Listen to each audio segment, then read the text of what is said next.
તમે જોયો આ અહેવાલમાં અમારા કોઈ સંવાદદાતાનો અવાજ નહોતો, માત્ર સંગીત અને દ્રશ્યો. કેમ કે અમારી સમજણ એવું કહે છે કે જ્યારે દ્રશ્યો ચીસો પાડીને બોલતા હોય, દ્રશ્યોને જ્યારે પોતાની જુબાન હોય, જ્યારે દ્રશ્યોને પોતાની વાણી હોય, ત્યારે અલગથી અવાજ ઉમેરવાની શું જરૂર? અમારી સમજણ એવું પણ કહે છે કે સજીવ હોય એ તમામને આ દ્રશ્યોની ચીસ સંભળાશે. આ તૂટેલા કમરતોડ રસ્તાની ચીસ જરૂર ચોક્કસપણે સંભળાશે. અમારી સમજણ એવું પણ કહે છે કે આ દ્રશ્યોમાં જ પરેશાન થતી પ્રજાની હાલાકી ઝીલાઈ જશે.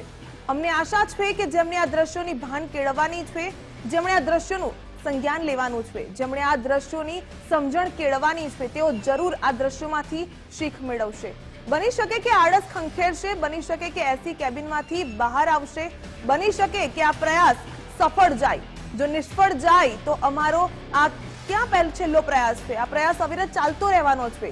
જેમ સમય નિરંતર ચાલે છે એમ આ જનહિતમાં ગુજરાત ફર્સ્ટ જનતાનો અવાજ બનતું રહેશે. જે પ્રકારે આપણે રસ્તા જોયા, અમદાવાદમાં વરસાદ બાદ ખસ્તા હાલ રસ્તાનો રિપોર્ટ છે તે તંત્ર સુધી અમારે પહોંચાડવાનો છે. તંત્ર નહીં તો ગુજરાત ફર્સ્ટ આ રાજ્યના તૂટેલા રસ્તાની ખબર લેશે.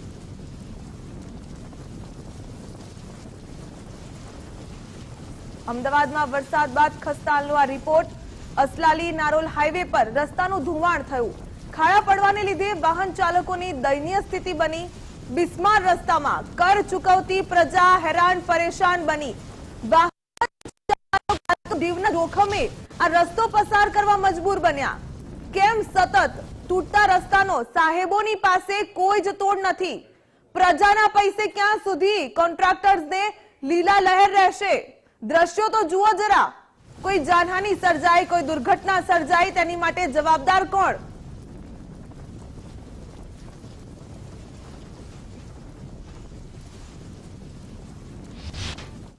પાણી ભરેલું હતું ને મોટો ખડ્ડો છે.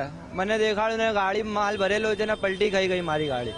મને વાગ્યું ને લોડિંગ પણ બિગડી ગઈ, તૂટી ગઈ. મારો તો બહુ નુકસાન થાય. પાર્ટીને શું જવાબ આપું છું? મારું નુકસાન થઈ ગયું. અમે દંડ મારો એક દાગીનો 10,000નો છે. મારે શું કરવાનું? મારે તો નુકસાન થઈ ગયું ને. 50-60 દિવસ તો પડી જ જાય છે માણસ. રોજનું રોજ પડે છે, રોજનું રોજ. કાલે એક બૈરી પડી ગઈ ખાડામાં, આજે બી પડ્યા કેટલા બધા. જો અત્યારે ટેમ્પો પલટી ખાધું, સવારે એક ટેમ્પો ખાધું. રોજ પડી જ જાય છે. આ કરીને પેલા રોડ ખાતાવાળાને કીધું કેટલી વખત, એ લોકો ખાલી આઈને જોઈને જતા રહે. આજે વિડીયો મોકલ્યો,